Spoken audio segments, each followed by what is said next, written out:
The 2000s era ended 15 years ago. Yo, let that sink in. It's cold outside. The era of color, cartoons, big ass clothes, experimental food ideas, but most of all, the era of vibes. Let me go ahead and address the elephant in the room. I know my hair is gone. I know it might be a real shocker for you. You know, you never seen this forehead in 4K. Yeah, bro, that shit was just getting hot. It's 95 degrees right now, my nigga. I had to cut that shit off. Let's carry on. If you wanted to ruin the day of anybody over the age of 18, just show them a picture of the old Doritos logo or a 2000 school pizza party. Actually, here, put this in your ear. Put this in your ear. Don't worry. I just cleaned it. No need to worry. Yeah, there you go. There you go. Now listen. Doesn't this bring you back to a better time? A time when we didn't have to pay $90 for Mario Kart. A time when we didn't have to watch our president and the richest man in the world have internet beef. Everything was simpler. People were happier. I could have sworn the air smelled different too. It definitely tasted better. 2000s air was crisp. It went down your nostrils smooth. This 2025 air, it's a little spicy. It got a little twang to it. It's a little chunky. I feel bad for anybody born after the year 2013. Y'all really missed out on peak. Now, instead of Little Big Planet, Dunkaroos, and Preteen Titans Go Cartoon Network, you got Fortnite, Twitch streams, and the Wendy's Takis meal. Yes, that's a real thing. Toilet seat about to be a city level threat after flushing a bowel movement of that magnitude. That booty blast finna have you flying at Mach 5. The point of this video isn't to ride the 2000s meat to the sunset. Instead, we're going over a particular theory that I recently started noticing in all of its nostalgic glory. The 20-year nostalgia cycle. A theory that pop culture trends, whether we're talking about fashion,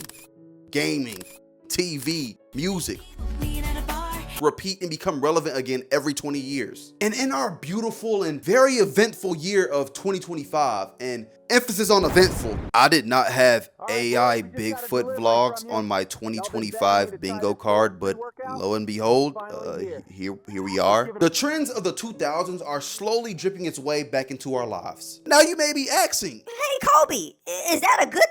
And to that, my answer is yes, fuck yes, it's a great thing. The 2020s have been the most blandest, auraless years I've ever experienced in my life. Music been ass. We still don't have GTA 6 for whatever reason. Fast food restaurants are changing their iconic recipes every day. What the fuck did Chick-fil-A do to the fries? It tastes like a lower quality potato for some reason. And it's like you can taste some kind of coating on the outside of them. Whatever they are applying to the recipe, it tastes like a lab-grown potato. Wow, this is really bad. AKA, them shits is ass. We went from a delectable, fried, waffle-cut potato seasoned with salt to perfection and served with love. My pleasure. You heard that? To whatever the fuck this abomination, this wannabe is. Chick-fil-A. I was able to ignore all the controversy because at the end of the day, y'all made sure that my tummy was satisfied. But when you touch my fucking fries, when you disrespect a staple, Nah, now a line has been crossed and now I feel disrespected. Chick-fil-A, Bengay, Kanye, Uruguay, y'all are dead to me now. BK and bye. Some of the music in 2025 is the first thing I noticed have a little 2000s taste to it. The artists that we used to call the GOATs have been dropping nothing but hot, steamy dog shit. Lil Baby, that nigga had his turn and hasn't dropped a tolerable tune yet. Drake got his ass fried so bad, DJ Academics forgot how good that 6inch felt. If we go frame by frame, you can slowly start to see the moment the Toronto Torpedo slides out. My GOAT, Lil Uzi. While Eternal Take and Pink Tape weren't horrible, Come on. They weren't that bad. They were solid. While the last two albums weren't that bad, it definitely wasn't an Eternal Take or a Love Is Rage 2. But it's okay. I know you're cooking something up for me, GOAT. It's okay. Take your time. Lil Wayne. I haven't heard his last album, but I did hear it was ass. So I'm going to listen to one song and that will determine my overall opinion. Okay, we got Peanuts to an Elephant. Let's do it. What up, dope? Know your fucking place, trash. So basically, music right now is NyQuil mixed with a Gervonta Davis right hook. A snooze fest. And that's where the 2000s comes in. People have begun to realize that the 2000s music was gas. Some artists like Playboi Carti, for example, have been throwing in samples from the 2000s in their music. On TikTok, there are trends being created from songs that dropped before Apple Music was even a thing. Back when niggas had to carry a bag of CDs everywhere they went. Songs like Someone to Call My Lover by Janet Jackson. That's the year I was born. I know, damn, But why is this song blowing up in the big 2025? I don't even think it was that big when it first dropped. I mean, shit, not that I would know. I mean, I was an infant. What about the plethora of Paramore songs that blow up every 3 to 6 weeks? That's still Into You Drill remix fed families in 2021. I mean, it should. Paramore is timeless. The 2000s rock music sound?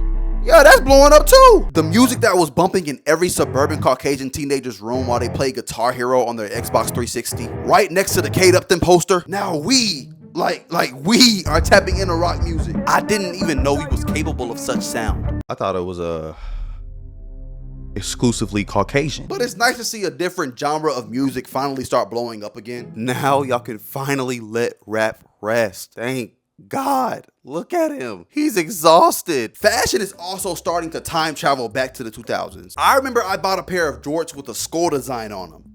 Actually, I'm gonna go ahead and grab them. One sec. These, they tough, right?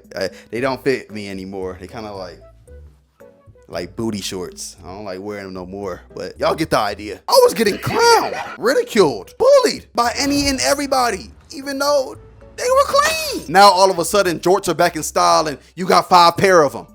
Take them shits off. In the 2000s, everything was big. The white tees, the pants, the jerseys, the basketball shorts. Everything had to look 4 sizes too big or the fit wasn't clean. I remember watching the Soulja Boy Superman video and seeing him wear that big ass hat with that big ass jacket and the big ass pants to match, thinking that fit was so clean. Throw him in the ocean and he's floating the entire time. That t-shirt acts as a natural flotation mechanism. It's impossible for him to sink. Unlike his career. Fast forward to 2025 and the oversized look has made its return. That and the crop look, but I'm not gonna lie, I don't think that crop look will ever stick with me. I don't know. It's a little, you know, it's nothing wrong with that. It's just not my swag. And I'm comfortable with my sexuality. I could wear a dress and Still tote these big ass Las Vegas spheres in my pants, but that crop look.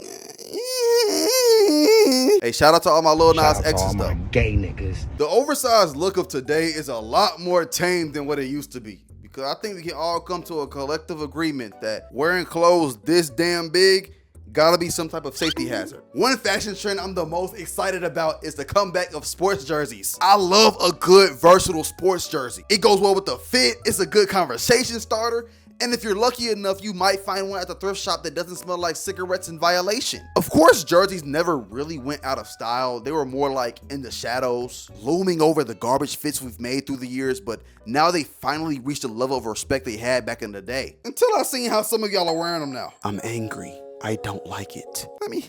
Let me ask a question. Why are you wearing the jerseys backwards, bro? Why are you wearing the jerseys backwards? I mean, I know Cardi did it a couple times, but is he really a good role model? I mean, the man is like a deadbeat dad, ironic, that doesn't show up to your birthday party, but instead emails you a $20 Amazon gift card, yet you still look up to him. And also, if you're going to wear the jersey backwards, at least wear a notable jersey. Why are you rocking the Denzel Valentine? Valentine! Whoa, no! You know what needs to make a comeback though?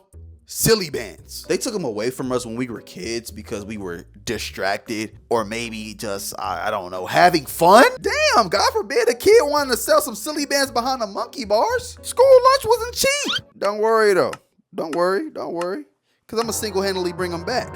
Silly bands in 2025, they will go crazy though. You know they will go crazy. Imagine a Kaisi Nat silly band. Silly bands, come on. Let's lock in, silly bands, let's lock in. Gaming is also a victim of having its insides ravaged by the 2000s. But the real kicker is, this isn't a new concept. Nostalgia has been the driving success for gaming for years. Because for some reason, game developers love to spam the same remakes and remasters every single year, instead of making new stories, new memories, anything new. As of the time of me editing this video, we've gotten news that the PlayStation 6 is Sony's main priority. Nigga, did we just live through a PS5 filler arc? We barely got anything. This is like when you had a school pizza party and you were so excited for the pizza party, but your teacher gave you that minuscule ass slice of pizza, ruining your fucking day, ruining your year. Duh, actually I know why. Because it prints money. And I get it, bro. I'm a bag chasing nigga myself. I know how it feels to see that big number in your bank account, bro. Followed by that small subtraction sign that won't go away for some reason. I still have to contact support about that one. I miss when developers were hungry, when they had something to grind for, when they were struggling, and they had to drop heat in order to keep the lights on. Little Big planning. Gears of War, Killzone, Gravity Rush, Halo, Pokemon on DS. Just some examples of when developers put that shit in it, that hard. Now we stuck in the nostalgia genjutsu. Our mind is trapped the minute we see the trailer for the next remake of a game, thinking, We're so back! whole time we never left. Nigga, the game is already installed on your PS5. Just go play it. But nah, you gonna spend that $70 to play that same game, but with better graphics, aren't you? I know, because I am too. I'm a sheep. I don't think bringing back old concepts or old ideas or even full-ass games is always a bad idea. Just do it the right way. I mean, look at flip phones for an example. A phone concept from the late 90s all the way to the late 2000s that has the ability to fold into another phone, but smaller and more compact, giving you the ability to throw it in your pocket or aggressively hang up on forum motherfuckers trying to scam you out of Amazon gift cards. Such a beautiful, imaginative idea that I never understood why it fell off. But after so much time has passed, real niggas don't die. Shout out my nigga Jermaine. My GOAT is finally back like it never left. In 2020, Samsung dropped the Z Flip, the Boruto to the old phone's Naruto, except It's actually useful. I am finally at an age where I can feel the satisfaction of opening and closing a phone screen. I don't know why that's such a big deal for me. Must be the ADHD. I mean, I don't know. Unfortunately, Apple hasn't checked their email yet, because if they did, they would have seen the dozens and hundreds of emails that I've sent about the Apple Flip. Why haven't you done it yet? You're missing out on bread, Apple. Get it together. Please, do something. Anything. Samsung is cool, but like asking people to Google Meet Me instead of FaceTime is low-key a humiliation ritual. So I had to buy an iPhone. What? You know I don't make the best financial decisions. I have a fucking bird mask. The last thing being influenced by the 2000s is, of course, our beloved social media. Every couple weeks, there's a new challenge or a trend that's just a carbon copy of a challenge from the 2000s. Take the ALS Ice Bucket Challenge. A challenge where a person pours a bucket of ice water, or sometimes just ice, over their head to spread awareness of the disease known as ALS. It was a challenge in 2014, which I know technically isn't the 2000s, but it was still the glory days, so we're gonna sit back on this curveball and put extra dick in that shit. Rah! The ALS Ice Bucket Challenge has been brought back with big influencers and streamers doing it, even bringing back the old rules of nominating the next person to do it. Okay. All right. I nominate Carl because I want him to do that again. What? I nominate Kaisenack. Which, I mean, that is pretty cool, I guess. See what I did there? But I already paid my reparations back in 2014. I ain't doing that shit again. They brought back the Cinnamon Challenge too. Now, I don't know why they brought that back. At least we were freezing ourselves for the ALS Ice Bucket Challenge for a good cause. Y'all niggas just hurting yourselves for shits and giggles at this point. But hey, that's between you and God, because one of y'all gonna end up seeing him a little bit too early if that mountain of cinnamon goes down the wrong pipe. I am glad that... cockroach! It's a cockroach! It's a cockroach! It's a cockroach! Oh my God, it's a cockroach! It's someone... A few moments later. Chad, I think I got him. Back to the regularly scheduled program. What was he talking about again? Oh yeah, challenges. Yeah, I'm glad we left that banana and ice and salt and ice. There was salt and ice and banana and Sprite. We were doing a lot of wild shit when we were children. I'm glad we left that shit in the past though. I legit can't find a single good reason why anybody will partake in such idiotic Neanderthal level behavior besides boredom. Now that just shows how important the job. Fuck, I can't even say it. A job. You know what I'm trying to say. The 2000s to 2010s was peak life, and me and you, yes, you, were dying on that hill. Okay, and I'm glad the world knows it too. He really talking that Yo, we shit should all to us. subscribe to him. And like too. It's like one of those the world if memes where it's like the world if niggas ate squash or something like that, but instead it's actually happening for real. Because be for real, niggas is not eating squash. Once we readopt that 2000s to 2010s lifestyle, the world will finally begin its healing process. The grass will be greener. That bird that used to wake us up on Saturday mornings, he might come back and do his thing again. GTA 6 might finally come out. It's gonna come out eventually, right? I mean, 2026. Am I right? Life will be peak again. But that's all I have for y'all for today. Let me know how you feel about short hair codes. I know it's clean. It's clean. You ain't gotta get too excited. Put your pants back up. Get your towel down there. Don't get too excited. I know it's clean. But yeah, let me know how y'all feel about short hair codes. And yeah, I'm gonna see y'all boys in the next one. Y'all boys and girls in the next one. I love y'all, and you already know what I'm about to say. Actually, I'm gonna let y'all say it. P, bruh.